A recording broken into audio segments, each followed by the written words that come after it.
Power star Pawan Kalyan Telugu రాష్ట్రాల్లో ఉన్న following గురించి, మార్కెట్ పై ప్రభావం గురించి ప్రత్యేకంగా చెప్పాల్సిన అవసరమే లేదు. ఆయన ఒరిజినల్ లేదా రీమేక్ సినిమాలు రికార్డు స్థాయి ఓపెనింగ్ సాధిస్తే ఓ రేంజ్ లో ఉంటుంది. అలాంటిది ఆయన నుంచి స్ట్రేట్ హార్ట్ఫుల్ పాన్ ఇండియా సినిమాలు వస్తే మాత్రం ఆ ఇంపాక్ట్ ఎలా ఉంటుందో ఇప్పుడు ఓజీ నిరూపిస్తుంది. ఫ్రెండ్స్, వివరాల్లోకి వెళ్లే ముందు ఛానల్ ని లైక్, షేర్ అండ్ సబ్స్క్రైబ్ చేయండి. Young and talented director Sujeeth direction లో తెరకెక్కుతున్న ఈ భారీ యాక్షన్ ఎంటర్టైనర్ కు సంబంధించిన బిజినెస్ లెక్కలు విన్న షాక్ అవ్వాల్సిందే. తెలుగు రాష్ట్రాల్లో అంచనాలకు మించి డీల్స్ క్లోజ్ అవుతుండగా గ్లోబల్ గా ఈ సినిమా రైట్స్ దాదాపు 300 కోట్లకు పైగా అమ్ముడవుతున్నట్లు సమాచారం. ప్రత్యేకంగా డిస్ట్రిబ్యూటర్లలో భారీ ఆసక్తి నెలకొంది.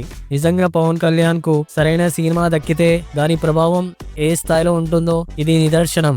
ఇంత భారీ హైప్ తో ఈ సినిమాకు ఓపెనింగ్స్ కూడా అంచనాలకు దాటి ఉంటాయని ట్రేడ్ వర్గాల్లో జోరుగా చర్చ జరుగుతోంది. ఇదిలా ఉంటే మరో పక్క పాన్ ఇండియా స్థాయిలో రూపొందుతున్న మెగాస్టార్ చిరంజీవి తాజా చిత్రం విశ్వాంబర చిత్రీకరణ దాదాపు ముగింపు దశకు చేరుకుంది. యువి క్రియేషన్స్ బ్యానర్ పై తెరకెక్కుతున్న ఈ భారీ ప్రాజెక్టు కు వశిష్ఠ డైరెక్షన్ వహిస్తున్నారు. కథానాయికలుగా త్రిష మరియు ఆషికా రంగనాథ్ నటిస్తున్నారు. ఇప్పటికే ఈ సినిమా షూటింగ్ మొత్తం పూర్తయింది. ఒక ప్రత్యేక గీతాన్ని మినహా ప్రస్తుతం అదే పాట కోసం భారీ ఏర్పాట్లు జరుగుతున్నాయి. తాజా సమాచారం ప్రకారం ఈ ప్రత్యేక గీతంలో మెగాస్టార్ చిరంజీవితో కలిసి బాలీవుడ్ బ్యూటీ మౌని రాయ్ సందడి చేయనుంది. ఈ పాటను ఈ నెలాఖరులో తెరకెక్కించేందుకు చిత్ర బృందం సిద్ధమవుతోంది. ఈ పాటకు భీమ్ సిసిరోలియో సంగీతం అందిస్తున్నారు. కాగా చిత్రంలోని మిగిలిన అన్ని పాటలకు ఎంఎం కీరవాణి సంగీతం సమకూర్చారు. ఆధ్యాత్మికతతో ముడిపడి ఉన్న ఈ సోషియో ఫ్యాంటసీ థ్రిల్లర్ సినిమాను సెప్టెంబర్ లో లేదా అక్టోబర్ లో విడుదల చేసేందుకు చిత్ర బృందం భావిస్తోంది. త్వరలోనే విడుదల తేదీపై